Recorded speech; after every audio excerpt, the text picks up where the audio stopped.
จริงไหมคะแพทย์แผนจีนเช็คสุขภาพจากการดูลิ้นปลายลิ้นเนี่ยเราดูเรื่องหัวใจกับปอดกลางลิ้นเราดูเรื่องเกี่ยวกับม้ามกับพ่ออาหารส่วนโคนลิ้นเนี่ยเราดูเรื่องเกี่ยวกับไตข้างๆขอบเนี่ยเราดูเรื่องเกี่ยวกับตับถ้าสีแดงเนี่ยแสดงว่าร้อนในสีคล้ำเป็นปัญหาเรื่องเกี่ยวกับหัวใจเรื่องเกี่ยวกับตับลิ้นหนามีปัญหาเรื่องกระเพาะม้ามทำงานไม่ค่อยดีขาบวมบ่อยโคนลิ้นมีฝ้ามีปัญหาเรื่องเกี่ยวกับนอนไม่หลับแต่ว่ายังไม่อยากจะใช้ยาควรจะใช้ท่าไหนในการกดจุดเพื่อทำให้เรานอนได้ดีขึ้นเรายกมือขึ้นมาดูซ้ายมือส่วนของข้อมือตรงนี้เนี่ยเราจุดเสินเหมือนแล้วก็นวด 4-500 ครั้งอันที่2อันเหมียนเนาะอยู่บนช่วงหูเนี่ยครับถูบ่อยทำให้ง่วงง่ายทำท่ากดจุดกันแล้วเนาะคราวนี้อยากรู้ท่าตบบ้างค่ะว่ามันมีท่าตบท่าไหนบ้างที่ทำให้อวัยวะของเราแข็งแรงขึ้นได้อย่างนี้ไงไม่ใช่ท่านี้สิคะโทษทีลืมตัวดูแนวตั้งบ่อยมีปัญหาเรื่องเกี่ยวกับหัวใจเราตบบริเวณช่วงของสวัสดีค่ะยินดีต้อนรับสู่ Doctor's Talk Podcast ที่หมอและผู้เชี่ยวชาญด้านสุขภาพจะมาคุยประเด็นสุขภาพต่างๆทางช่อง Zero Six อยู่กับหมอเอมมี่แพทย์ผู้เชี่ยวชาญด้านเวชศาสตร์ป้องกันถ้าชอบคอนเทนต์แนวนี้ฝากกด subscribe เป็นกำลังใจให้หมอและทีมงานด้วยนะคะทุกวันนี้คนเราส่วนใหญ่สนใจเรื่องสุขภาพและอาหารการกินมากยิ่งขึ้นมีคำถามเกี่ยวกับเรื่องสมุนไพรเข้ามามากมายเราเคยทำเอพิโซดเกี่ยวกับเรื่องของแพทย์แผนไทยมาแล้ววันนี้จึงอยากเจาะลึกเรื่องแพทย์แผนจีนบ้างศาสตร์แพทย์แผนจีนมีอายุมานับพันปีองค์การอนามัยโลกก็สามารถรับรองการรักษาแนวนี้และที่สำคัญโรงพยาบาลใหญ่ๆใช้แพทย์แผนจีนมาประกอบการรักษาด้วยค่ะวันนี้เราอยากนำความรู้ด้านแพทย์แผนจีนมาดูว่าอวัยวะของเรามีการทำงานสมดุลไหมสามารถแก้ปวดกดจุดอะไรได้บ้างและที่สำคัญสมุนไพรอะไรที่สามารถกินได้ทุกวันและพลาดไม่ได้เลยกับท่ากดจุดต่างๆกระตุ้นการไหลเวียนต่างๆของระบบของร่างกายเราค่ะในวันนี้เราได้เชิญแพทย์จีนคนดังมาที่รายการของเรานะคะสวัสดีค่ะสวัสดีครับดร.แพทย์จีนเยาวเกียรตินะครับจากเจนฟูคลินิกครับสวัสดีค่ะหมอตี้เป็นยังไงบ้างคะสวัสดีครับโอ้โหช่วงนี้เหนื่อยเลยเพราะเหนื่อยแล้วเนี่ยเราต้องดูแลสุขภาพตัวเองจริงเนาะโดยเฉพาะที่เราเป็นแพทย์เนาะคราวนี้ก็เลยอยากถามหมอตี้นิดนึงอะค่ะว่าหมอตี้เป็นแพทย์แผนจีนมานานเท่าไหร่ละคะ10 ปีแล้วครับ10 ปีละใช่ครับเป็น10 ปีแล้วครับแล้วก็เรียนมาอีก10 กว่าปี10 กว่าปีบวกกับ10 ปีก็20 กว่าปีเลยนะ20 ปี20 ปีเลยจริงๆโอเคครับคราวนี้ก็เลยอยากถามหมอตี้นิดนึงว่าปกติแล้วหมอตี้ดูแลคนไข้อะค่ะดูแลแบบประเภทไหนเอ่ยส่วนใหญ่เนี่ยก็จะดูแลอายุรกรรมทั่วไปที่เกี่ยวกับโรคทั่วไปนะครับแล้วก็จะเกี่ยวข้องกับโรคเกี่ยวกับทางไตเป็นหลักนะครับเพราะผมจบปริญญาเอกปริญญาโทเนี่ยเกี่ยวกับทางด้านโรคไตโรคต่อมไรท่อนะครับผมก็จะดูแลสุขภาพตรงนี้ให้กับผู้ป่วยค่ะครับผมแล้วก็จะมีการฝังเข็มด้วยก็หมายถึงว่าหมอตี้เนี่ยดูแลทางอายุรกรรมโรคไตโรคต่อมไรท่อบวกกับให้ยาบวกฝังเข็มคนไข้ถูกไหมคะใช่ครับ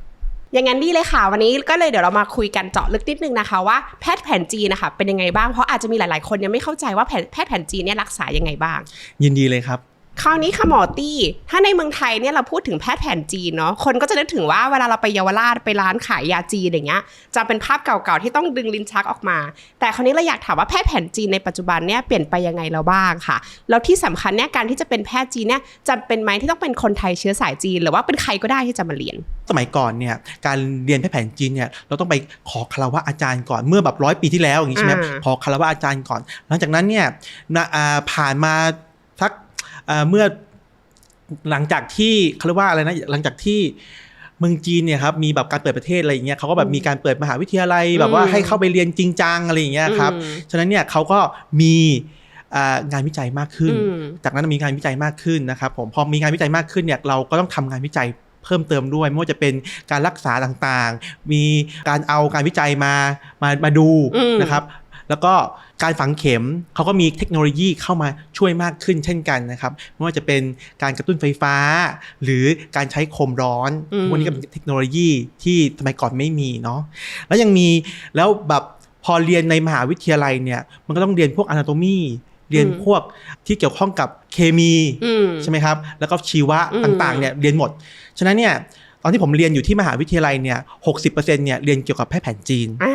อีก 40% เนี่ยเรียนเกี่ยวกับแพทย์แผนปัจจุบันครับผมก็แปลว่าการที่จะเรียนแพทย์แผนจีนเนี่ยเราก็ต้องมีความรู้ของแพทย์ปัจจุบันเหมือนกันถูกไหมคะมีครับใช่ครับเพราะว่าหลายๆอย่างเนี่ยเราก็ต้องดูผลแลบด้วยอย่างเช่น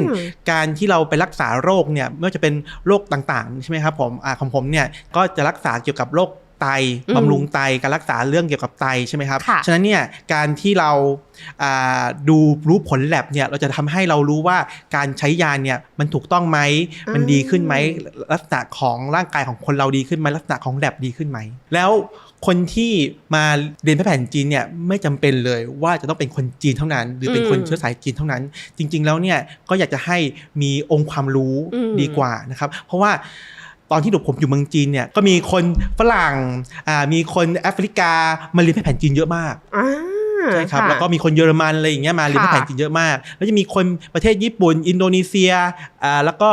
ประเทศแถบบ้านเราเนี่ยค่อนข้างที่จะเยอะแต่ส่วนใหญ่แล้วเนี่ยก็จะเป็นคนจีนที่แบบพ่อแม่แบบเหมือนกับมีร้านอยู่แล้วอะไรเงี้ยมาเรียนนะครับผมคราวนี้อยากถามอีกนิดนึงอะค่ะว่าเพราะว่าเราบอกว่าเนี่ยถึงแม้จะเป็นแพทย์แผนจีนก็ต้องมีความรู้ของแพทย์ปัจจุบันเนาะคราวนี้การที่เราเรียนแพทย์แผนจีนนะคะกับแพทย์แผนปัจจุบันนะมันแตกต่างกันยังไงการเข้าถึงโรคเนี่ยมันต่างกันนะครับแพทย์แผนปัจจุบันเนี่ยต้องบอกก่อนว่าเราดูโรคที่ตัวโรคว่าคนเนี้ยเป็นโรคอะไรใช่ไหมครับมาจากไหนแต่แพทย์แผนจีนเนี่ยเขาจะดูคนเป็นหลักว่าคนคนนี้เนี่ยเกิดโรคนี้ขึ้นมาเพราะอะไรฉะนั้นเนี่ยแพทย์แผนปัจจุบันเจอเชื้อฆ่าเชื้อถูกไหมฮะเจอแบบว่าแบบมันเป็นก้อนผ่าออกดีที่สุดแต่แพทย์แผนจีนไม่ใช่แพทย์แผนจีนต้องการบำรุงรักษาไปในตัวหมายความว่าอะไรหมายความว่าของเราเนี่ยจะต้องรู้จากระบบร่างกายก่อนว่าร่างกายตรงไหนพร่องตรงไหนแกร่งก็คือแข็งแรงใช่ไหมครับพร่องก็คืออ่อนแอแล้วก็จะมีอีกคำหนึ่งก็คือที่เขาเรียกว่าหยินและหยางสมดุลไหมถ้าหากว่าไม่สมดุลตรงไหนไม่สมดุลไม่สมดุลเพราะอะไรอย่างเช่นนอนไม่หลับใช่ไหมครับผมการรักษาเนี่ยโอเคคุณคิดว่ามีปัญหาเรื่องเกี่ยวกับซึมเศร้าหรือเปล่านะเครียดหรือเปล่านะให้ยาไปกินถูกไหมครับผมแต่แพทย์แผนจีนไม่ใช่แพทย์แผนจีนต้องดูก่อนว่าไอ้นอนไม่หลับเนี่ยเกิดจากปัญหาอะไรเกิดจากปัญหาหัวใจหรือเปล่าหัวใจร้อนไหมหรือตับร้อนไหมหรือเป็นปัญหาเรื่องม้ามอ่อนแอหรือไตพร่องไหม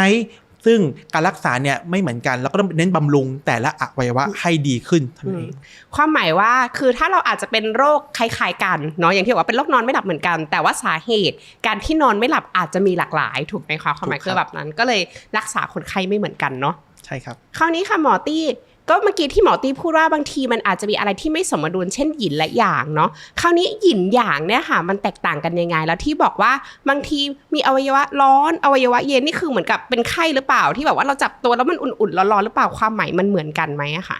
ไม่เหมือนกันครับก็คือหยินหยางเนี่ยเราแบ่งแบบง่ายที่สุดเลยเบสิกที่สุดเลยคือขี้ร้อนกับขี้หนาว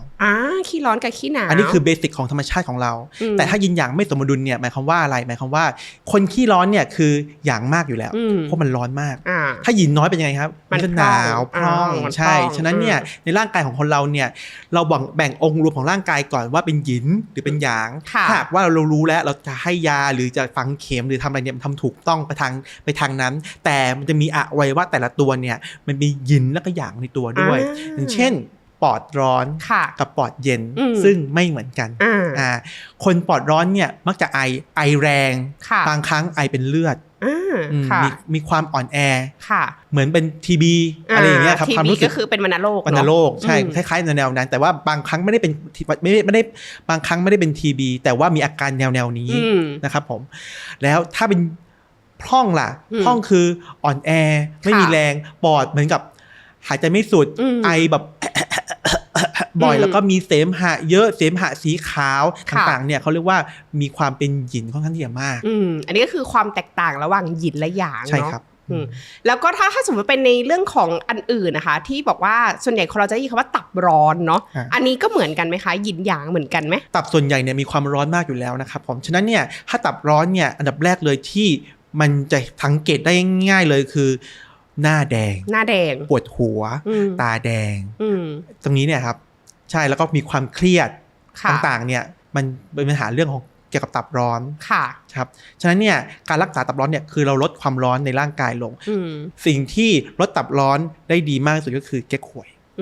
แล้วถ้าตับเย็นมีไหมน้อยครับน้อยมากไม่ค่อยมีไม่ค่อยมีใช่ครับเพราะว่าตับมันมีความร้อนของมันอยู่แล้วตลอดเวลา ค่ะคราวนี้ค่ะหมอตี้เวลาเราตรวจสุขภาพคนไข้เนี่ยส่วนใหญ่จะรู้ว่าแพทย์แผนจีนส่วนใหญ่จะชอบจับชีพจรเนาะนะคะแล้วก็ไม่ได้จำเป็นที่จะต้องแบบว่าเอ็กซเรย์ถึงจะรู้ว่าคนไข้มีปัญหาอะไรการจับชีพจรที่ข้อมือเนี่ยสามารถบอกอาการป่วยได้ยังไงเหรอคะการจับชีพจรเนี่ยเราต้องดูหลากหลายนะครับจับชีพจรเราก็ต้องดูก่อนว่าตรงนี้ชุ่นเขาเรียกว่าชุ่นกวานฉือชุ่นเนี่ยคือบริเวณของด้านบนก็คือเราก็จะเอาลองเอามือมานะครับชุ่นกวานฉือชุ่นกวานฉือนะครับเวลาเราแมะเนี่ยเราก็ต้องจับแบบชีพจรแบบนี้ถูกไหมครับฉะนั้นเนี่ยแต่ละจุดเนี่ยจะบ่งบอกถึงลักษณะของอวัยวะไม่เหมือนกันการทำงานของอวัยวะไม่เหมือนกันเช่นซ้ายทางด้านซ้ายนะจะเป็นหัวใจตับไตส่วนทางด้านขวาเนี่ยจะเป็นปอดม้ามไตการดูเนี่ยก็จะไม่เหมือนกันนะครับผมก็เวลาเราแมะเนี่ยเราต้องดูก่อนว่าตรงนั้นเนี่ยมีความแรงมากไหมมีความช้าความเร็วความสม่ำเสมอของชีพจรเป็นยังไงบ้างแล้วเราจะบอกได้ว่าตรงนั้นเนี่ยมีปัญหาหรือเปล่าแล้วการที่เราตรวจออกมาเนี่ยจะตรงกับแผนปัจจุบันไหมซึ่งบอกไม่ได้เลยว่าตรงหรือไม่ตรงแต่เราจะบอกได้ว่าตรงนี้เนี่ยร้อนหรือเย็นแค่นั้นเองอ๋อก็หมายถึงว่าอวัยวะที่เราจับแต่ละที่ใช่ไหมคะใช่ครับเราก็จะบอกได้ว่าแรงไปไหมเบาไปไหมมีเหมือนกับหยินหยางมากเกินไปไหมอะไรอย่างนี้ใช่ไหมคะใช่ครับเหมือนกับคนที่มีปัญหาเรื่องไตคือสังเกตไหมครับว่าหมอจีนจะบอกว่าเสียงบ่อลักเคยได้ยินไหมฮะเคยได้ยินก็คือแปลว่าไตอ่อนแอไตบอกคนไข้ว่าเนี่ยเลือดไตอ่อนแอนะก็ไม่เชื่อพอไม่เชื่อเนี่ยก็จะมีอาการต่างๆเช่นฉี่บ่อยปวดเอวเมื่อยหลังบ่อยอะไรอย่างเงี้ยครับพอมีอาการอย่างนี้บ่อยๆปุ๊บเนี่ยไตมันเสื่อมจริงพอเวลาผ่านไปสักระยะหนึ่งไตมันเสื่อมจริงอันนี้คือที่รักษามาแล้วเจออย่างเงี้ยบ่อยมากครับก็แปลว่าถ้าเราตรวจเจอก่อนแต่ว่าแพทย์ปัจจุบันยังไม่เจอก็อาจแปลว่าไม่ได้ว่าคนไข้ไม่มีปัญหานะแต่มันถึงว่าอาจจะต้องดูแลตัวเองก่อนเพื่อป้องกันไม่ให้มันเป็นปัญหาในอนาคตถูกไหมคะใช่ครับถ้าหากว่าค่าของโรคนั้นนะครับมันสูงขึ้นแล้วเนี่ยแสดงว่าร่างกายพังไปแล้วถ้าเรารู้แต่แรกว่าเราเป็นหรือเปล่าเนี่ยเราอาจจะมาแม่ดูว่าอ่อนแอไหมถ้าอ่อนแอเรามารักษาเรามาบำรุงให้แข็งแรงดีกว่าคราวนี้ค่ะอยากถามนิดนึงว่าแล้วถ้าสมมติว่าเราจับชีพจรใช่ไหมคะหรือแมะเนี่ยเราสามารถจับของตัวเราเองได้ไหมโดยส่วนใหญ่แล้วเนี่ยจับตัวเองได้ไหมได้แต่ว่าเราจะมีความคิดของตัวเองว่าใช่ไหมใช่ไหมนะเราเป็นหรือเปล่านะแล้วเราก็จะรู้ว่าเรามีโรคอะไรเรามีอาการอะไรแล้วก็จะมารวมกันสุดท้ายเนี่ยมันตอบไม่ได้เลยว่าเราเป็นอะไรคราวนี้ค่ะคนดูอาจจะสงสัยนิดนึงนะคะว่าการจับชีพจรหรือแม้ค่ะมันคือแค่วางนิ้ว3นิ้วอย่างที่เราบอกที่เมื่อกี้เลยหรือเปล่าแล้วก็แค่ดูว่ามันเบามันแรงอะไรแค่นั้นเลยไหมหรือจริงมันมีเทคนิคอะไรมากกว่านั้นไหมคะจริงๆแล้วเนี่ยการแมะเนี่ยแมะได้หลายที่ไม่ว่าจะเป็นข้อมือตรงคอหรือตรงขาก็แมะได้แต่ที่มือเนี่ยมันง่ายที่สุดมันง่ายที่สุดเขาก็เลยแมะที่มือแล้วแต่ละอย่างแล้ว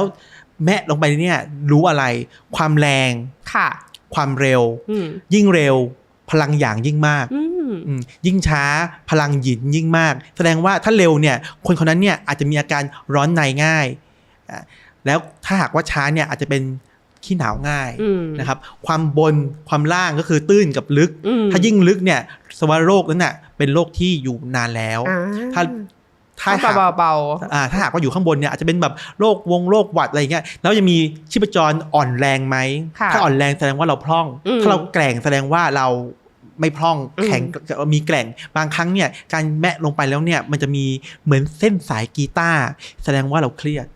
เส้นสายกีตาร์คือแบบขับเป็นเส้นๆอะไรอย่างนี้เป็นเส้นๆใช่ครับผม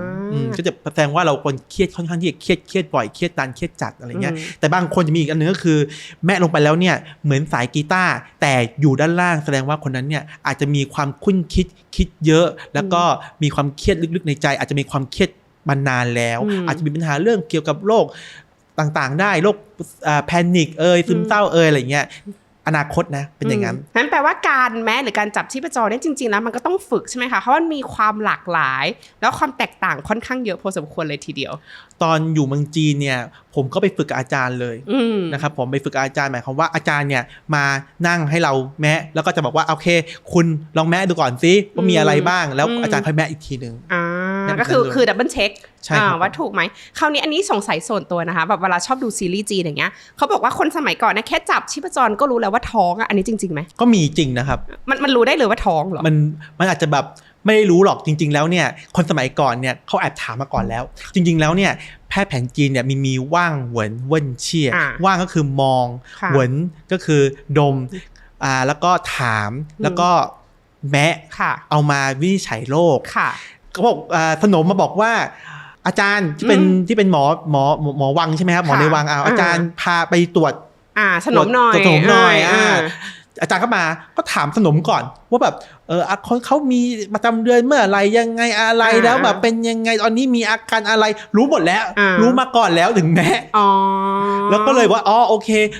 แม่ไปแล้วเนี่ยมันมีไข่มุกกลิ้งอยู่ในชีพจรถ้ามีแสดงว่าคนนั้นเนี่ยท้อง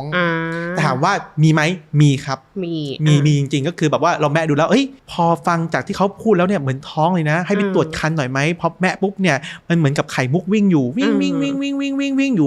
เวลาแม่นะฮะก็เลยถามเขาว่าไปลองไปตรวจไหมตรวจมาตั้งครรภ์จริงๆอะไรอย่างเงี้ยก็แปลว่าจริงๆแล้วมันไม่ใช่แค่แมะอย่างเดียวแต่ก็ต้องแบบดูอาการคนไข้ด้วยแบบว่าถามด้วยเก็บข้อมูลรวบรวมก่อนแล้วค่อยนำมาแมะถูกไหมคะแล้วคราวนี้ค่ะนอกจากแมะแล้วเนี่ยแพทย์แผนจีนส่วนใหญ่เนี่ยก็ชอบดูลิ้นนะแล้วมันจริงไหมคะที่สามารถเช็คสุขภาพตับไตปอดได้แค่จากการดูลิ้นมันแค่บอกคร่าวๆได้ว่ามีปัญหาตรงนั้นหรือเปล่านะครับอย่างเช่นการดูลิ้นเนี่ยเราต้องดูก่อนสีเนี่ยถ้าสีแดงเนี่ยแสดงว่าร้อนใน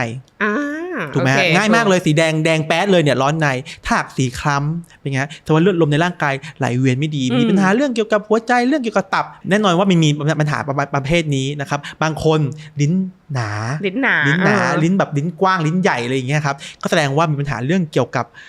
กระเพาะม้ามทำงานไม่ค่อยดีบางคนใช่ไหมครับขาบวมบ่อยอะไรอย่างเงี้ยลิ้นมันหนาไงลิ้นมันแบบมันกว้างมันบวมออกใช่แล้วก็มีรอยฟันอะไรอย่างงี้ด้วยแล้วบางคนเนี่ยนะเขาก็มีปัญหาเรื่องเกี่ยวกับต่อมลูกหมากไปดูโคนลิ้นสิฮะโคนลิ้นตรงนี้เนี่ยก็จะแบบมีฝ้าค่อนข้างที่จะเยอะอันนี้ก็คือเหมือนกันฉะนั้นเนี่ยการดูลิ้นเนี่ยปลายลิ้นเนี่ยเราดูเรื่องหัวใจกับปอดก่อนกลางลิ้นเนี่ยเราดูเรื่องเกี่ยวกับม้ามกับเพาะอาหารส่วนโคนลิ้นเนี่ยเราดูเรื่องเกี่ยวกับไตข้างๆขอบๆเนี่ยเราดูเรื่องเกี่ยวกับตับค่ะก็แปลว่าในลิ้นนึงเนี่ยเราก็มาดูเป็นองค์ประกอบก่อนถูกไหมคะเสร็จแล้วปุ๊บเนี่ยก็มาค่อยมาแมะหรือจับชีพจรอีกทีนึงเพื่อความแม่นยำใช่ครับอันดับแรกเลยคือถามก่อนถามก่อนปุ๊บเนี่ยเราก็มาดูว่าดูลิ้นแล้วก็ถามคนไข้เรียบร้อยแล้วก็มาแมะดูว่าเป็นปัญหายังไงมีปัญหาอะไรโอเคค่ะหมอตี้ถ้าอย่างเงี้ยค่ะไม่ทราบว่าสามารถรบกวนหมอตี้ดูลิ้นของหมอได้ไหมจะให้ดูเนาะว่าแบบว่าสุขภาพเราแบบว่าไม่โอเคหรือเปล่าเนาะอันดับแรกเลยคือลิ้นแบบนี้นะฮะเอาดูนะลิ้นอย่างนี้นะครับเป็นลิ้นปกติแต่จะเป็นคนที่อ่อนเพลียง่ายแล้วก็นอนค่อนข้างที่จะดึกนิดนึงเบาๆอะไรอย่างเงี้ยครับฉะนั้นเนี่ยลิ้นแบบนี้เนี่ยสุขภาพโอเคนะไม่ได้บอกว่าดีเพราะว่ามันมีอาการอื่นๆตามมาด้วยนะครับผมอาจจะมีปัญหาเรื่องเกี่ยวกับลองชีพจรดูชีพจรของคุณหมอแอมมี่เนี่ยค่อนข้างที่จะลึกฉะนั้นเนี่ยเป็นคนที่พร่องง่ายไม่ค่อยมีแรงง่ายก็คือเป็นหยินใช่ครับผมแล้วก็อาจจะมีปัญหาเรื่องเกี่ยวกับตับทำงานไม่ค่อยแข็งแรงเท่าไหร่นะครับผมเพราะว่าที่ตับเนี่ยมันมีแบบบึ๊บออกมาแล้วใช่ไหมครับแล้วก็เรื่องไตอาจจะแบบพอโอเคได้ไม่มีปัญหาอะไรแต่ให้ระวังเรื่องเกี่ยวกับอาการปวดหัวเวียนหัวคอบ่าไหล่อะไรอย่างเงี้ยครับค่อนข้างเยอะนิดนึงนะครับผมก็จริงๆมีตรวจสุขภาพค่ะแต่ว่าคืออย่างที่คุยกันเนาะว่าบอกว่าแพทย์แผนปัจจุบันเนี่ยส่วนใหญ่ถ้าค่าผลเลือดมันไม่ดีอ่ะมันแปลว่าน่าจะมีปัญหาแล้วแต่เผอิญว่าอันเนี้ยอาจจะเป็นกับว่าเราอาจจะพักผ่อนไม่พอเลยอาจจะเป็นอย่างที่หมอตี้พูดได้นะคะเนาะเดี๋ยวก็จะขอมาดูแลตัวเองทีนึงแต่คราวนี้ก็อยากรู้ว่าที่บอกว่าชีพจรลึกเนี่ยค่ะแล้วก็เหมือนกับว่าพักผ่อนไม่พอเนาะนะคะอันเนี้ยที่บอกว่าเป็นหยินเนี่ยอันนี้เราแก้ไงได้บ้างอะคะอันดับแรกเลยนะครับคุณต้องบำรุงกระเพาะอาหารม้ามตัวเองก่อนเพราะกระเพาะอาหารม้ามตัวเองไม่แข็งแรงเราจะหากินพวกขิงตอนเช้าจะกินน้ำขิงตอนเช้าอะไรเงี้ยทุกเช้าอะไรเงี้ยอาจจะช่วยทำให้กระเพาะอาหารเราดีขึ้นทำให้เราไม่หนาวง่ายเพราะเราอาจจะเป็นคนขี้หนาวอยู่ใช่ไหมฮะจริงๆแต่ก่อนขี้หนาวตอนนี้ดีขึ้นแล้วโอเคก็ตอนนี้ก็คือกินอาหารจำพวกที่แบบมีฤทธิ์ร้อนฤทธิ์อุ่นเนี่ยจะช่วยทำให้เราเนี่ยดีขึ้นแข็งแรงขึ้นเพราะว่าตอนนี้ในลักษณะร่างกายของเราเนี่ยคือหยินค่อนข้างที่จะเยอะค่ะ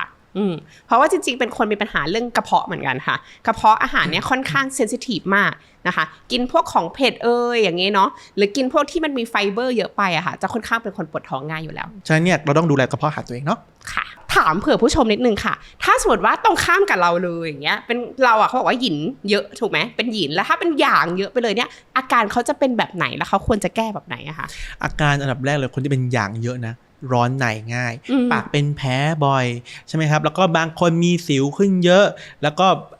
ท้องเขาเรียกว่ากินอะไรก็หิวง่ายท้องผูกบ่อยท้องผูกเป็นประจำตรงนี้เนี่ยเขาเรียกว่าพลังหยางนี่ค่อนข้างที่จะเยอะฉะนั้นเนี่ยการที่ดูแลหยางคนที่เป็นหยางเนี่ยดูแลยังไง1ก็คือกินอาหารจำพวกที่มีฤทธิ์เย็นมะระฟักเขียวแตงโมพวกนี้เนี่ยกินได้ดีเลยแล้วเราพยายามลดอาหารจำพวกร้อนมากๆอะไรอย่างเงี้ยครับก็เราไม่ควรกินเนาะอย่างเช่นพวกขิงข่าตะไคร้อะไรเงี้ยเรากินน้อยหน่อยแค่นั้นเองไม่มีปัญหาอะไรชั้นที่หมอตี้บอกว่าอย่างเยอะเนี่ยจริงๆแล้วกับร้อนในเนี่ยค่ะมันเหมือนกันไหมหรือว่าจริงๆมันมีข้อแตกต่างกันนิดนึงเพราะว่าร้อนในส่วนใหญ่ก็ทำให้มีปัญหาสุขภาพได้ร้อนในเนี่ยเราก็มีอาการเนาะอาการอย่างเช่นปากแห้งคอแห้งเจ็บคอมีเจ็บเหงือกมีแซชืออะไรอย่างนี้ใช่ไหมครับแต่แล้วเนี่ยบางคนเนี่ยก็มีปัญหาระบบร่างกายไม่แข็งแรงร้อนในง่ายแบบตัวเองร้อนอยู่ข้างในตลอดเวลาอันนี้เขาเรียกว่าหยางเยอะแต่ว่ามันจะมีอวัยวะแต่ละอวัยวะเนี่ยเขาก็มีหยางเยอะของเขาเหมือนกันอย่างเช่นหัวใจใช่ไหมครับหัวใจเนี่ยอาจจะแบบถ้าหยางเยอะเนี่ยอาจจะแบบกระสับกระส่ายง่ายนอนไม่หลับใจสั่นบ่อยถ้าหากว่าเป็นปอดเขาจะมีอาการเจ็บคอง่ายคอแห้งบ่อยแล้วก็ไอง่ายนะครับแล้วก็จะมีเสมหะสีเหลืองบางคนบอกว่าเสมหะสีเหลืองเกี่ยวข้องกับเป็นติดเชื้อหรือเปล่าบางคนมีเสมหะสีเหลืองนะแต่ไม่ได้ติดเชื้อใช่ไหมครับก็มีเยอะเหมือนกันแล้วก็ถ้าหากว่าเป็นกระเพาะร้อนก็คือหิวง่ายนะครับท้องอืดแล้วก็ขับถ่ายไม่ค่อยออกอะไรอย่างเงี้ยเขาก็เรียกว่ากระเพาะร้อนใช่ไหมครับถ้าไตร้อนล่ะไตร้อนก็คืออ่อนเพลียง่ายปวดเอวเมื่อยหลังฉี่บ่อยอันนี้ก็คือไตร้อนนะครับก็คือพวกนี้คืออาการร้อนในแหละอาการร้อนแหละแต่ว่าถ้าร้อนในก็คือองค์รวมไงเราร้อนในนะแต่เราไม่ได้บอกเราไม่รู้ว่าเราร้อนตรงไหนถ้าหากว่าอยากรู้ร้อนตรงไหนเนี่ยก็หาหมอก็หาหมอให้หมอช่วยวินิจฉัยแม่ซะใช่ครับผมแต่ถ้าหากว่าคุณมีอาการอย่างนั้นอยู่แล้วคุณก็อาจจะวินิจฉัยด้วยตัวเองได้เหมือนกันคราวนี้ค่ะหมอตี้นอกจากเมื่อกี้เราพูดถึงการแมะไปแล้วเนาะมันก็จะมีการรักษาอันนึงของแพทย์แผนจีนที่ดังมากก็คือการฝังเข็มคราวนี้อยากรู้นิดนึงค่ะว่าการฝังเข็มเนี่ยมันสามารถช่วยรักษาอาการปวดต่างๆได้ยังไงในเมื่อเข็มมันก็ไม่ได้เคลือบยาอะไรไว้เลยเนาะแล้วคนไข้มันแบบฝังปุ๊บแล้วมันดีขึ้นคราวนี้ก็เลยอยากจะรู้ว่ามันช่วยฝังได้ยังไงแล้วก็ที่สำคัญคนไข้แบบไหนที่ฝังแล้วอาจจะเป็นอันตรายได้บ้างหลายคนนะที่เข้ามาถามว่าทำไมฝังเสร็จแล้วเนี่ยมันดีขึ้นหมอใส่ยาอะไรลงไปหรือเปล่าบอกเลยว่าการฝังเข็มเนี่ยเอาแค่เข็มเนี่ยครับจิ้มลงไปที่กล้ามเนื้อบริเวณกล้ามเนื้อเนาะตามเส้นลมปราณตามเส้นลมปราณต้องบอกก่อนว่าตามเส้นลมปราณใช่ฝังลงไปแล้วเนี่ยมันจะช่วยกระตุ้นทำให้เลือดลมไหลเวียนดีนะฮะมันทำให้เลือดลมไหลเวียนดีขึ้นตรงไหนที่มันแบบมันขัดนะครับมันก็จะปวดฉะนั้นเนี่ยการฝังเข็มเนี่ยเพื่อไปกระทุ้งให้มันโฟลว์ขึ้นพอโฟลว์ปุ๊บเนี่ยมันก็จะหายปวดอย่างเช่นเราปวดหัวถ้าเป็นหมอแผนปัจจุบันเรากินยาแก้ปวดแต่ฝังเข็มอาจจะไม่ได้ฝังที่หัวอาจจะไปฝังที่ขาหรือที่มือเพราะว่ามันเป็นตามเส้นลมปราณก็ทำให้เราเนี่ยปวดหัวดีขึ้นได้เพราะหลายเคสเข้ามาเนี่ยโอเคบอกว่าเฮ้ยเขาปวดหัวมากเลยอ่ะพอฝังไปปุ๊บมันเขาดีขึ้นหรือยกแขนไม่ขึ้นยกแขนมีปัญหาฝังอาจจะไม่ได้ฝังตรงที่ปวดอาจจะฝังบริเวณช่วงมือก็ทำให้เขายกแขนได้ดีขึ้นอาจจะไม่ได้หายภายในครั้งเดียวแต่มันทำให้ดีขึ้นได้ก็หมายความว่าอาการที่เราฝังเนี่ยค่ะแปลว่ามันน่าจะมีอะไรอั้นแน่นอนแต่พอไปจี้ตรงนั้นแล้วเนี่ยทำให้การอั้นมันหายไปก็เลยทำให้อาการดีขึ้นถูกไหมคะก็คือในแพทย์แผนจีนเรียกว่าเลือดลมของเส้นลมปราณตรงนั้นเนี่ยไหลเวียนดีพอไหลเวียนดีปุ๊บเนี่ยพอมันโฟลว์ปุ๊บการที่มันปวดเนี่ยมันก็จะดีขึ้นเพราะเคยเห็นบอกว่าอันที่เป็นรูปอะไรนะรูปร่างกายคนเราอ่ะแล้วเขาก็จะมีจุดต่างๆของร่างกายก็คือต้องตามจุดนั้นเลยใช่ไหมคะตามจุดนั้นเลยใช่ครับแต่ถ้าหากว่าจุดที่ไม่ได้ตามจุดนะเราจะเรียกว่าอาซื่อเชื่อก็คือจุดกดเจ็บเราก็สามารถฝังได้เหมือนกันแล้วสมมติว่าถ้าสมมติว่ามันไม่ใช่แบบว่าเขาเรียกว่าอะไรอ่ะกดแล้วไม่ได้เจ็บแต่อย่างปวดประจำเดือนของผู้หญิงอย่างเงี้ยค่ะที่เราบอกว่าไปฝังเข็มแล้วมันช่วยได้เนี่ยมันก็ไป ไปเขาเรียกว่าฝังเข็มตามจุดตรงนั้นเหมือนกันไหมหรือว่ามันคนละแบบกันปวดประจำเดือนของผู้หญิงเนี่ยส่วนใหญ่ก็จะฝังบริเวณช่วงมือจุดแก้ปวดจุดเฮอกูจุดซานยินเจียวนะครับผมอยู่บริเวณช่วงขาตรงนี้เนี่ยก็จะมีเส้นลมปราณไหลผ่านเหมือนกันฉะนั้นเนี่ยการฝังลงไปแล้วเนี่ยมันก็ทำให้เลือดลมตรงนั้นเนี่ยไหลเวียนดีขึ้นเขาจะหลั่งสารที่แก้ปวดตามธรรมชาติเพื่อจะให้เขาเนี่ยรู้สึกเบาลงรู้สึกดีขึ้นได้ครับก็คือแก้ปวดเรื่องของประจำเดือนก็ช่วยได้แล้วอย่างเรื่องของนอนหลับอย่างเงี้ยค่ะเพราะนอนหลับมันไม่ได้ปวดอะแต่ทำไมการฝังเข็มมันช่วยการนอนหลับได้การฝังเข็มเนี่ยเราจะฝังคนที่นอนไม่หลับเนี่ยเราจะฝังตามข้อมือจะมีจุดของหัวใจเขาบอกว่าหัวใจพร่องถ้าหัวใจพร่องหัวใจร้อนเนี่ยจะทำให้นอนไม่หลับกระสับกระส่ายนอนไม่หลับนอนดึกอะไรอย่างเงี้ยใช่ไหมครับฉะนั้นเนี่ยการฝังเข็มเนี่ยเราก็จะไปฝังตามจุดมีจุดหนึ่งที่เรียกว่าจุดเสนเหมือนก็อยู่บริเวณข้อมือตรงนี้เนี่ยครับก็คือเป็นจุดที่เขาเรียกว่าจุดเส้นลมปราณหัวใจเนาะเราก็ฝังบริเวณช่วงนี้หรือถ้าเราจะกดเองก็ได้เหมือนกันนะครับผมและจะมีบริเวณช่วงหัวศีรษะเนี่ยจะทำให้เราเนี่ยผ่อนคลายมากยิ่งขึ้นแล้วก็จุดบริเวณหลังหูนะครับผมตรงนี้เนี่ยเขาเรียกว่าจุดอันเหมียนแปลว่านอนหลับดีหลับลึกฝังลงไปแล้วเนี่ยคนไข้เนี่ยก็จะนอนได้ดีขึ้นแต่ถ้าหากว่าเป็นมันนานมากแล้วเนี่ยมันก็ต้องใช้ระยะเวลาเนาะถ้าหากว่าคนเพิ่งเป็นวัยรุ่นหรือว่าแบบเพิ่งเครียดอะไรเงี้ยมารักษาหายเร็วครับคราวนี้อยากถามนิดนึงค่ะว่าการฝังเข็มเนี่ยค่ะหมอตี้คิดว่ามีโรคอะไรบ้างถ้าคนไข้มาฝังเข็มเนี่ยค่ะแล้วทำให้อาการอาจจะดีขึ้นเห็นได้ชัดนะคะโรคที่เกี่ยวกับกล้ามเนื้อนะไม่ว่าจะเป็นคอบ่าไหล่โรคปวดหัวโรคไมเกรนนะครับหรือว่าเราปวดบริเวณช่วงคอบ่าไหล่ที่มีแบบลึกๆข้างในอะไรอย่างเงี้ยฝังเข็มเนี่ยสามารถที่จะเห็นผลได้เร็วนะครับอาการปวดหลังปวดข้อมือจากการทำงานเล่นมือถือบ่อยอะไรอย่างเงี้ยครับเห็นผลเร็วครับเห็นผลเร็วแล้วเห็นบางทีอะค่ะเวลาเขาฝังเนี่ยบางคนเขาใช้เหมือนกระแสไฟฟ้ากระตุ้นด้วยเนี่ยค่ะอันนี้มันสามารถช่วยได้จริงๆไหมอะคะอันนี้ก็เป็นเทคโนโลยีใหม่เนาะคือฝังลงไปแล้วเนี่ยใช้กระแสไฟฟ้ากระตุ้นเนี่ยก็จะช่วยทำให้เลือดลมตรงนั้นไหลเวียนดีขึ้นสมัยก่อนเนี่ยแพทย์แผนจีนเนี่ยเขาไม่มีเครื่องกระตุ้นไฟฟ้าใช่ไหมครับเขาใช้มือเนี่ยไปหมุนกระตุ้นแต่สมัยนี้เนี่ยในแบบต่างประเทศเนี่ยคิดค้นว่ากระแสไฟฟ้าร่วมด้วยเนี่ยการใช้กระแสไฟฟ้าร่วมด้วยเนี่ยจะทำให้บริเวณช่วงที่เจ็บเนี่ยมันเจ็บน้อยลงมันจะบรรเทาอาการได้ดีมากยิ่งขึ้นฉะนั้นเนี่ยบางคนเนี่ยปวดข้อมือเราฝังเข็มไปปุ๊บมีกระแสไฟฟ้าต่อใช่ไหมครับพอต่อปุ๊บเนี่ยก็เหมือนกับการกระตุ้นไฟฟ้าแต่กระตุ้นเป็นเวลา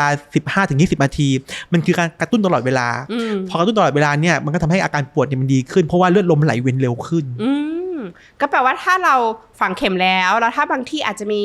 ออฟเฟอร์ให้ว่ามีกระตุ้นกระแสไฟฟ้าด้วยก็สามารถใช้ร่วมด้วยได้ถูกไหมคะแพทย์แผนจีนทุกที่มีหมดครับคราวนี้ค่ะหมอตี้จริงๆแล้วเนี่ยดร.ทอล์กเราค่ะทำเอพิโซดเกี่ยวกับเรื่องการนอนมาค่อนข้างเยอะมากเลยเนาะแต่วันนี้อุตส่าห์หมอตี้มาอยู่ที่นี่แล้วหมอก็เลยอยากถามนิดนึงค่ะว่าถ้าเราเนี่ยนอนไม่หลับเนาะแต่ว่า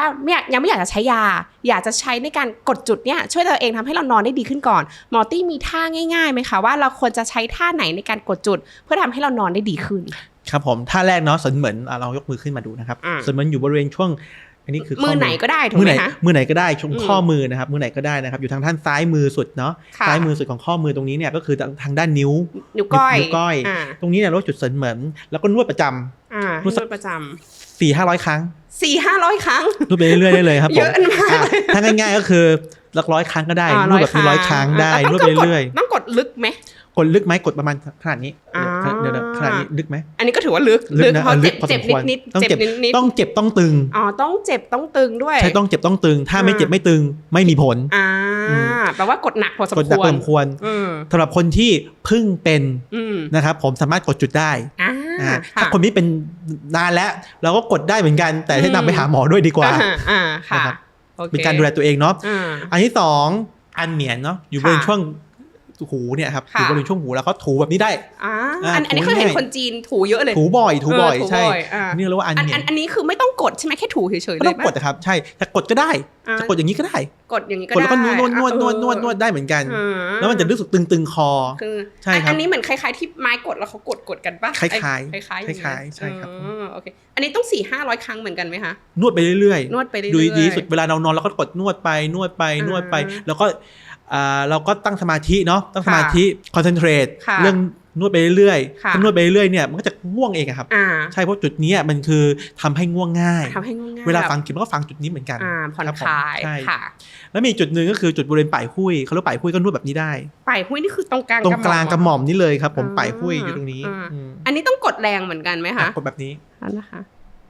โอ้กดแรงอยู่กดจุดทุกครั้งแรงทุกอันนะครับเพราะว่าขาดเข็มฝังลงไปยังเจ็บเลยใช่ไหมครับถึงจะได้ถึงจุดกดเบาๆไม่มีผลนะครับก็กดแรงระดับหนึ่งสำหรับคนที่อะไรคนที่ปวดหัวง่ายแล้วก็นอนไม่ค่อยหลับแล้วก็กดจุดนี้ได้เลยจุดปลายหุ้ยค่ะอันนี้ก็คือสามารถกดได้ทั้งวันเหมือนกันไหมคะได้ตลอดเวลาครับผมใช่โอเคก็คือจุดที่1ตรงนี้จุดที่2ตรงนี้ใช่ครับจุดที่3ตรงนี้ก็จำง่ายอยู่นะจำง่ายโอเคดีเลยค่ะหมอตี้คราวนี้คนดูเนี่ยเขาก็จะรู้ว่าถ้าอยากจะนอนหลับให้ดีเนาะต้องกดจุดยังไงบ้างคราวนี้เห็นหมอตี้เนี่ยทำคลิปค่อนข้างเยอะมากเลยค่ะเกี่ยวกับท่ากดจุดต่างๆเนาะเลยอยากให้หมอตี้ช่วยออกท่านิดนึงค่ะว่ามีท่าแบบไหนบ้างที่สามารถช่วยในการหยุดปวดได้ค่ะได้ครับอันดับแรกเลยถ้าหากว่าเรามีอาการปวดหัวนะครับผมก็คือจุดหยุดบริเวณช่วงนี้เราจุดเผลอกูเราไม่ต้องกดก็ได้เราทำแบบนี้ก็ได้แบบนี้ก็ได้แบบนี้ง่ายไหมแบบสลับด้านได้ไหมสลับด้านได้ต้องทำหลายร้อยครั้งอีกเหมือนกันไหมทำเรื่อยๆครับทำเรื่อยๆถ้าหากว่าเราอยากจะเน้นเลยนะฮะก็คือจุดเผลอกูตรงนี้แล้วก็กดแบบนี้ได้เหมือนกันกดให้เจ็บๆเหมือนเดิมเนาะให้เจ็บๆเหมือนเดิมใช่ค่ะแล้วถ้าหากว่าคุณเป็นไมเกรนด้วยนะคุณให้กดตรงจุดนี้อยู่ที่ปลายหูด้านบนนะครับผมแล้วก็เราก็กดแบบนี้ถูแบบนี้ไว้ดูขึ้นลงบ่อยๆแบบถูเอาใช่จะช่วยลดอาการปวดหัวลดอาการไมเกรนได้ค่ะอันนี้มันต้องใช้ยาหม่องด้วยไหมหรือแค่ถูก็พอมียาหม่องยิ่งดีมียาหม่องยิ่งดีกดไปแล้วเนี่ยจะรู้สึกตึงๆนะตึงๆแล้วก็ปวดค่ะยิ่งกดแรงไม่ต้องแรงมากนะกดแรงพอประมาณยิ่งดีอันนี้ถ้าเป็นปวดไมเกรนก็ใช้ได้เลยแล้วถ้าหากว่ามีปัญหาเรื่องเกี่ยวกับปวดคอบ่าไหล่นะเราจะใช้จุดเฟิงฉือเราใช้มือแบบนี้ตั้งไว้แล้วก็กดบริเวณช่วงของฐานกะโหลกตรงนี้ครับจะมีรูตรงนี้นิดนึงนะแล้วกดขึ้นไปข้างบนกดขึ้นกดลงกดขึ้นกดลงแบบนี้เรื่อยๆนวดอย่างนี้เรื่อยๆอันนี้คือฐานกะโหลกที่มันบุ๋มๆไปนิดนึงเนาะใช่นวดไปเรื่อยๆนะครับมันเรียกว่าจุดเฟิงฉืออันนี้คือคอบ่าไหล่เนาะคอบ่าไหล่ใช่ครับผมนี่คือคอส่วนบนเนาะถ้าบ่าล่ะเราใช้มือตบตรงนี้ตบไปเรื่อยๆได้เลยตบได้เลยเรื่อยๆตบความแรงต้องได้ยินเสียงนะต้องตบต้องแรงเหมือนกันนะแรงนะใช่มันจะช่วยให้เลือดลมบริเวณช่วงนี้ไหลเวียนดีเขาบอกว่าพุทธงเจอท่งใช่ไหมครับก็คือถ้าหากว่าเลือดลมไหลเวียนไม่ดีมันทำให้เกิดอาการปวดฉะนั้นเนี่ยการตบตรงนี้เนี่ยก็จะช่วยทำให้เลือดลมไหลเวียนตรงนี้ไหลเวียนดีขึ้นค่ะถ้าหากว่าปวดตาใช่ไหมครับผมมองบ่อยมองมือถือเล่นคอมพิวเตอร์บ่อยให้ใช้จุดฉวนจูตรงนี้จับตรงปลายหัวคิ้วนะปลายหว่างคิ้วปลายหว่างที่หัวคิ้วเนาะแล้วก็จับไว้อย่างนี้นะครับแล้วก็ดึงขึ้นดึงลงดึงขึ้นดึงลงอย่างนี้จะช่วยให้ตาสว่างได้ดีขึ้นนะครับตรงนี้ด้วยก็ดีที่คิ้วทั้งหมดเลยนะคิ้วทั้งหมดเลยใช่อันนี้ก็คือช่วยผ่อนคลายตาใช่ครับผมแล้วก็มีจุดอีกจุดนึงเรียกว่าจุดจิงหมิงให้กดกดแบบไหนกดตรงนี้ในตาเนี่ยครับกดแบบนี้ใกล้ๆหัวตาใกล้ๆหัวตาใช่อยู่ในตาตรงนี้นะค่ะกดเบาๆนะครับผมให้รู้สึกว่ามันมีอะไรกดเข้ามามันรู้สึกผ่อนคลายมากเหมือนเวลาเราพักสายตาใช่ไหมคะเราก็กดได้กดได้กดแล้วให้ดึงนิ้วเนี่ยขึ้นนิดนึงมันจะตึงตื้อๆดึงขึ้นนิดนึงจะดึงตื้อๆแล้วก็ดึงลงขึ้นลงนิดนึงเบาๆนะครับผมไม่ต้องทำแรงนะมันจะช่วยให้ตาเราเนี่ยสว่างได้มากยิ่งขึ้นก็คือผ่อนคลายลูกตานั่นเองใช่ครับผมจุดต่อไปที่คนเป็นบ่อยก็คือประจำเดือนมาปวดท้องประจำเดือนใช่ไหมครับปวดท้องประจำเดือนเนี่ยเราก็กดจุดด้านล่างเลยก็คืออยู่ที่ขาตรงนี้เนี่ยอยู่เราก็เอานิ้ว4 นิ้วเนี่ยมาทาบบริเวณที่ขานะครับตั้งแต่ตาตุ่มเนาะแล้วก็เราก็ทุบแบบนี้ทุบเอาแล้วจุดซันยินเจียวเราใช้ทุบเอาได้ทุบแบบนี้บ่อยๆก็คือต้องทุบทั้ง2ขาเลยไหมทุบ2ขาครับทุบครั้งละ100 ครั้งก็ได้นะครับ ทุบให้ตึงให้มันรู้สึกตึงๆอ่ะให้ตึงๆใช่2ขาเนาะโอเค ทาบก่อนเราทุบข้างเดียวไม่บาลานซ์ต้องทุบ2ข้างจะช่วยเรื่องประจำเดือนค่ะ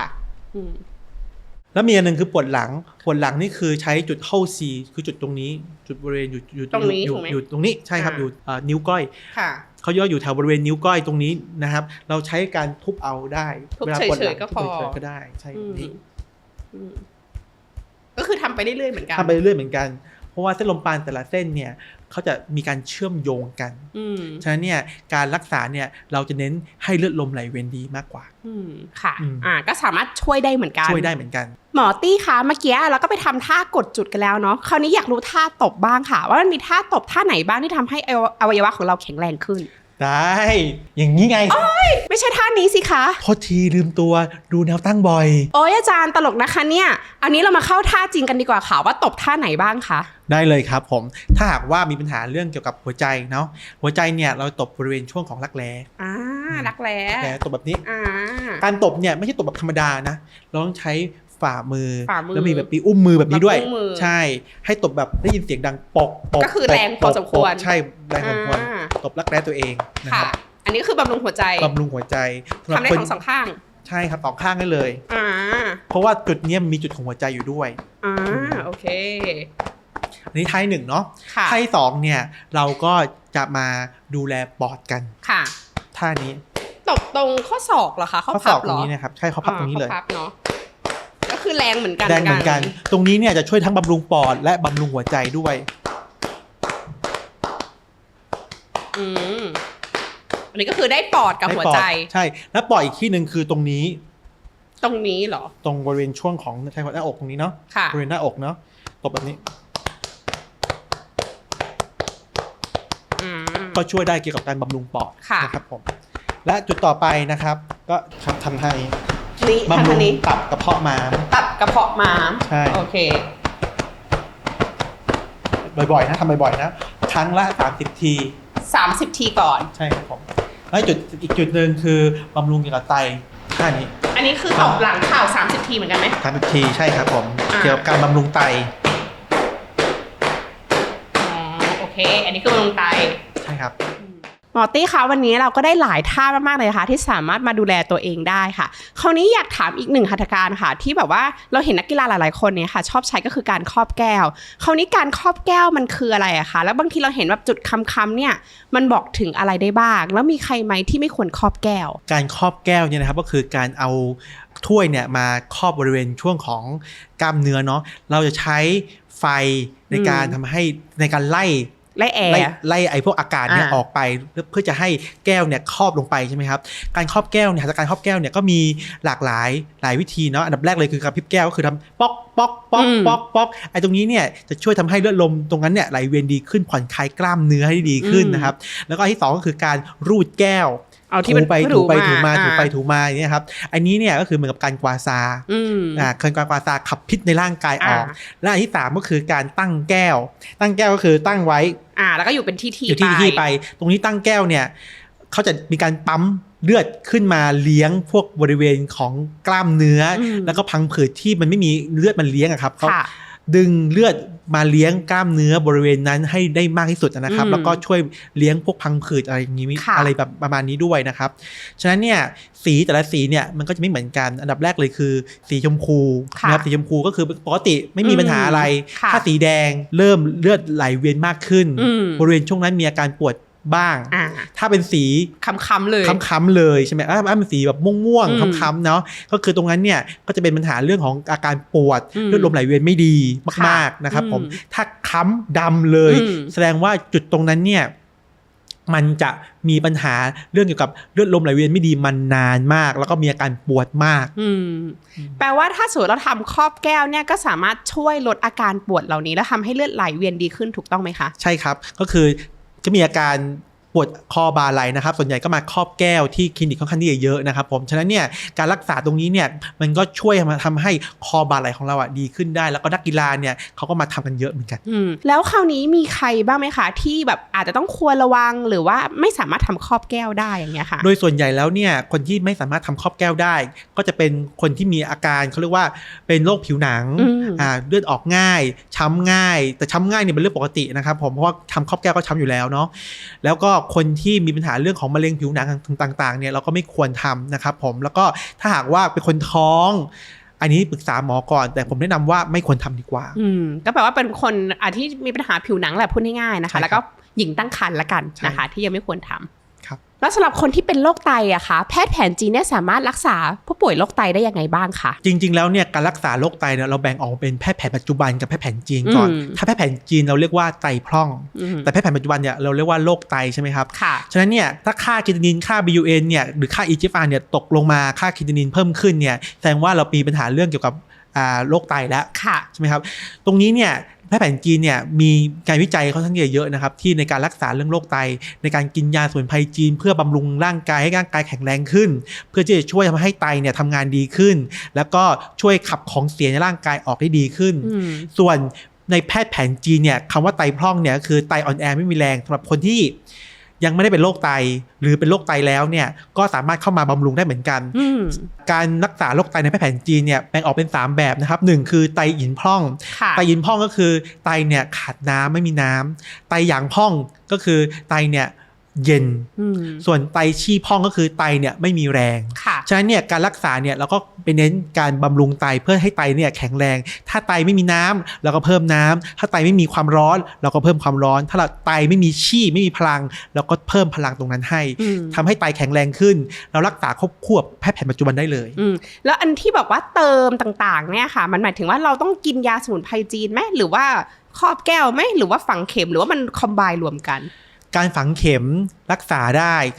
การฝังเข็มสามารถที่จะช่วยบำรุงให้ไตเนี่ยแข็งแรงได้คือช่วยให้เส้นลมปานไตไหลเวียนได้ดีขึ้นแต่การกินยาจีนเนี่ยจะช่วยให้ไตเนี่ยทำงานได้ดีมากกว่าครับก็คือสามารถทั้งกินยาได้แล้วก็ฝังเข็มร่วมกันได้ใช่ไหมคะคราวนี้แพทย์แผนจีนส่วนใหญ่ก็ค่อนข้างกังวลกับเรื่องของอากาศเย็นหรือน้ำเย็นอย่างเงี้ยค่ะเคยได้ยินมาว่าน้ำเย็นเนี่ยไม่อยากให้กินเลยด้วยซ้ำหรือคนจีนไม่อยากที่จะกินน้ำเย็นหรือน้ำแข็งเงี้ยค่ะมันเป็นเพราะอะไรคะมันอันตรายกับร่างกายขนาดนั้นเลยไหมอันดับแรกเลยคือคุณต้องรู้ก่อนบริบทของเขาอยู่ในเมืองหนาว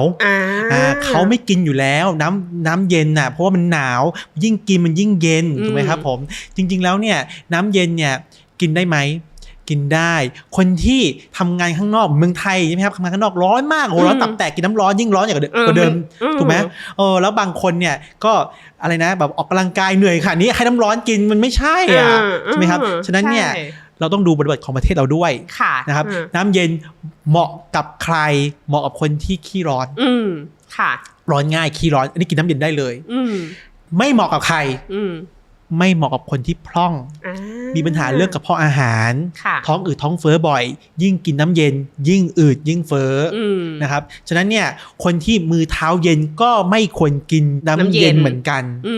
ยิ่งกินมันก็ยิ่งเย็นฉะนั้นเนี่ยกินน้ำเย็นได้ไหมกินได้ปกติแต่ต้องดูโรคด้วยว่า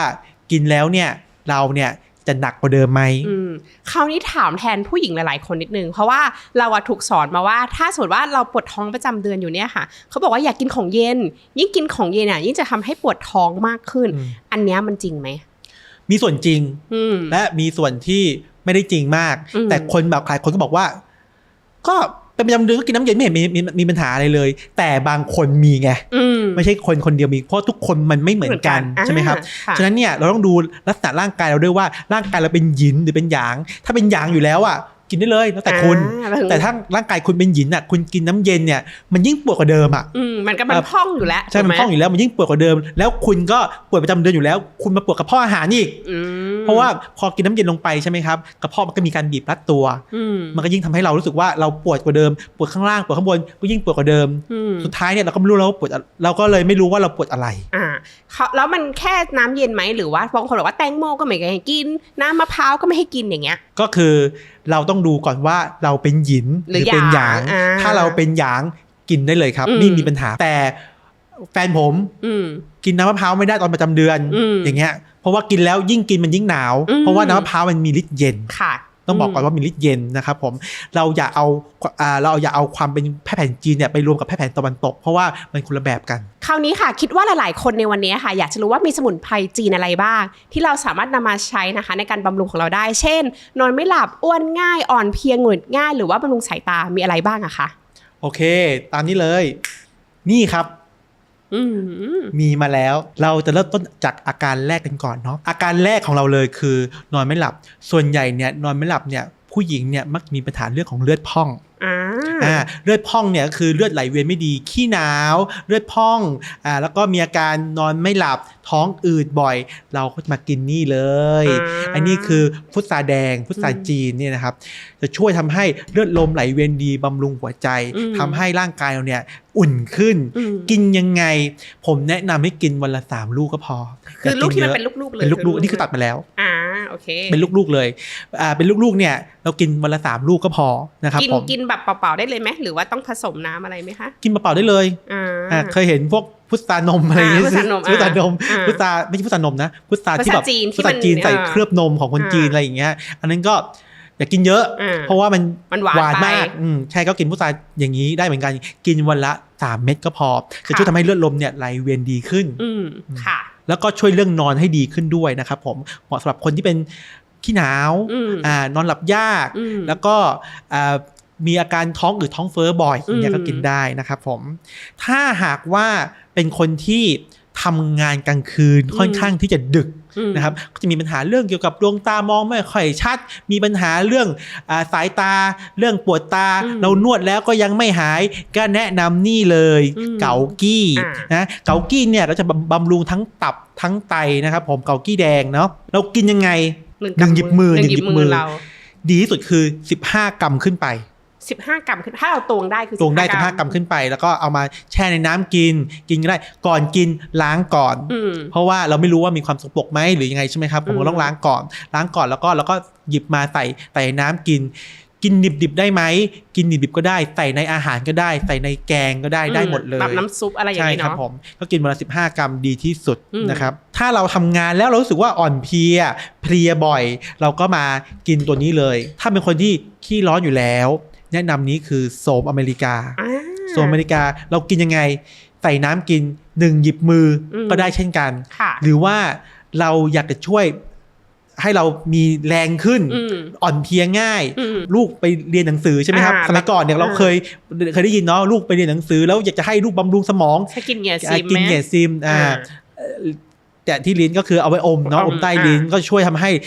บำรุงสมองได้ด้วยนะครับแล้วก็มันก็ช่วยเรื่องอ่อนเพลียได้ดีมากเลยไอตัวอเมริกาเนี่ยแต่ถ้าหากว่าคนที่ขี้หนาวก็แนะนำตัวนี้เป็นโสมแดงหรือเรียกว่าหรือบางคนก็อาจจะเป็นแบบโสมเกาหลีนะครับโสมเกาหลีเนี่ยจะเหมาะคนที่ขี้หนาวมากกว่านะครับจะช่วยทำให้ร่างกายเราเนี่ยอบอุ่นและแข็งแรงบำรุงเลือดได้ด้วยนะครับโสม2 ตัวนี้กินผิดไม่ดีกับร่างกายฉะนั้นเนี่ยอย่ากินผิดถ้าเรารู้ว่าเราเป็นคนขี้หนาวเรากินตัวนี้ก็คือโสมแดงถ้าเราเป็นคนขี้ร้อนเราก็กินโสมอเมริกาจะดีกว่านะครับเพราะว่าบางคนเนี่ยบอกว่ากินโสมไปเนี่ยเลือดกำเดาไหลเพราะว่ามันร้อนเกินไปใช่ฉะนั้นเนี่ยเราอยากกินโสมผิดจะดีที่สุดนะครับแล้วกินยังไงอะคะใส่น้ำแช่น้ำเอาก็คือเอา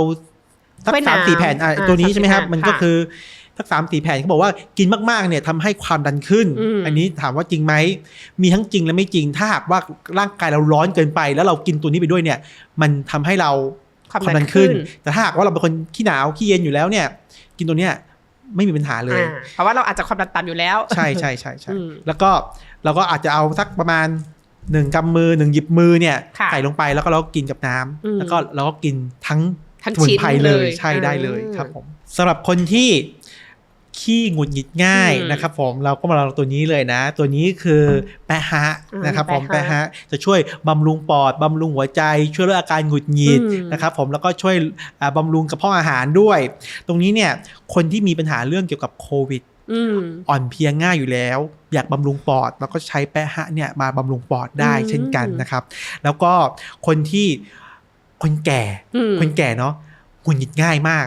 มีความหงุดหงิดง่ายมากแล้วก็เอาแปะฮะเนี่ยมาต้มไก่แปะฮะ30 กรัมใส่ลงไปนะครับผมแล้วก็ต้มไก่กินใส่ไวซัวเขาเรียกไวซัวเนาะไอตัวยาวๆขาวแล้วก็หั่นเนี่ยฮะกินอร่อยมากนะครับผมฉะนั้นเนี่ยถ้าหากว่าคุณดูว่าตัวเองหงุดหงิดง่ายนะกินตัวนี้ได้เลยแล้วก็จะมีอีกตัวหนึ่งที่ช่วยเสริมด้วยเหมือนกันก็คือกุหลาบจีนกุหลาบจีนก็ช่วยทำให้เลือดลมของตับเนี่ยทำงานดีขึ้นทำให้เลือดลมไหลเวียนดีขึ้นลดอาการหงุดหงิดได้เหมือนกันนะครับแล้วถ้าหากว่าคุณมีปัญหาเรื่องเกี่ยวกับไขมันสูงค่ะ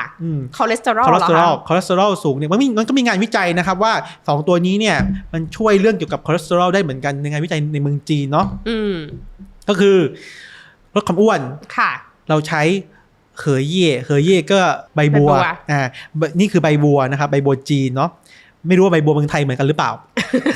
ไม่รู้เหมือนกันแต่นี่คือมาจากเมืองจีนนะใบบัวจีนเนี่ยจะช่วยทำให้ขับน้ำเพราะว่าคนที่อ้วนเนี่ยเขาเรียกว่าชีพ่างเนาะชีพ่างก็คืออ้วนแล้วอ่อนแออ้วนไม่มีแรงอะไรอย่างเงี้ยจะใช้ตัวนี้แบบขาบวมน้ำบ่อยพอกินไปแล้วเนี่ยมันขับน้ำดีพอขับน้ำดีเนี่ยจะทำให้อาการความบวมน้ำของเราเนี่ยลดน้อยลงและมีตัวหนึ่งก็คือซันจาโฮทอนนะเขาเรียกโฮทอนเบอร์รี่เนาะตัวนี้เนี่ยจะช่วยย่อยพวกเนื้อสัตว์ที่เรากินเข้าไปกินไปเยอะๆเนี่ยมันจะช่วยย่อยเนื้อสัตว์และในงานวิจัยพบว่ามันสามารถลดคอเลสเตอรอลได้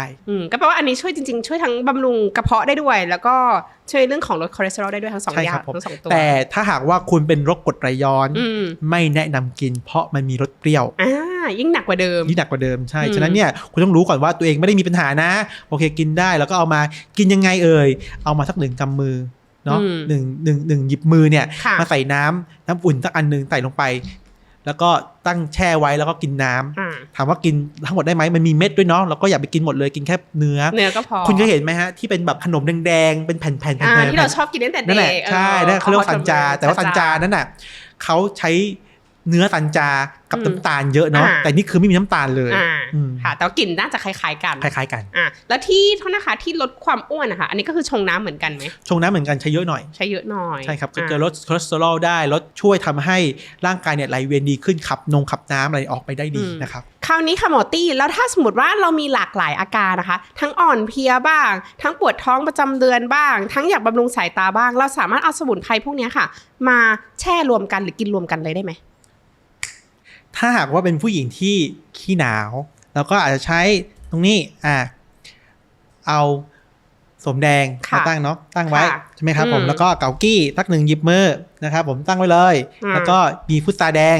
ตั้งไว้โอเคแค่นี้เองอันนี้ก็คือจะได้สูตรแบบว่าเป็นผู้หญิงจ๋าที่หนาวง่ายกินได้ง่ายแล้วเริ่มเปลี่ยนสีแล้วเนาะถ้าหากว่าคอเลสเตอรอลสูงมากเลยนะผมก็อาจจะใช้ตัวนี้ใบบัวก่อนใบบัวใส่เข้าไปนะใบบัวตันจาโอเคใช่ครับแล้วก็เอามาค่อยคนกันก็กลายเป็นสูตรนี้นะครับผมก็เรียกว่าสูตรใบบัวสันจานะครับผมจะช่วยลดคอเลสเตอรอลได้นะครับสำหรับคนที่อ่อนเพลียไม่มีแรงเหนื่อยง่ายคนขี้ร้อนนะครับผมก็สูตรนี้เลยโสมอเมริกาแล้วก็ผสมกับเกากี้ก็ได้นะแล้วก็ตัวนี้ก็ได้เหมือนกันแต่ให้ใส่น้อยหน่อยเพราะว่าเขาเป็นคนขี้ร้อนอยู่แล้วใช่ใส่มาปุ๊บเขาใส่ไปนี่มันจะได้รสชาติอร่อยนิดนึงเนาะอร่อยเราสามารถเนรมิตของเราได้เลยว่าเราจะใช้อะไรทำสูตรอะไรแล้วมันมีอะไรไหมคะที่ห้ามใส่กับอะไรจะได้ง่ายๆเพราะว่าอันนี้มันแทบจะแบบใส่รวมกันได้ใช่ไหมในเนี้ยมันมีอะไรบ้างไหมคะที่แบบห้ามรวมกันเลยไม่มีครับไม่มีเลยแต่ได้หมดเลยแต่ว่าต้องบอกก่อนว่าโสมเนี่ยมันราคาแพงเนาะเราแยกออกดีกว่าเพราะว่าโสมเป็นเขาเรียกว่ายาชั้นดี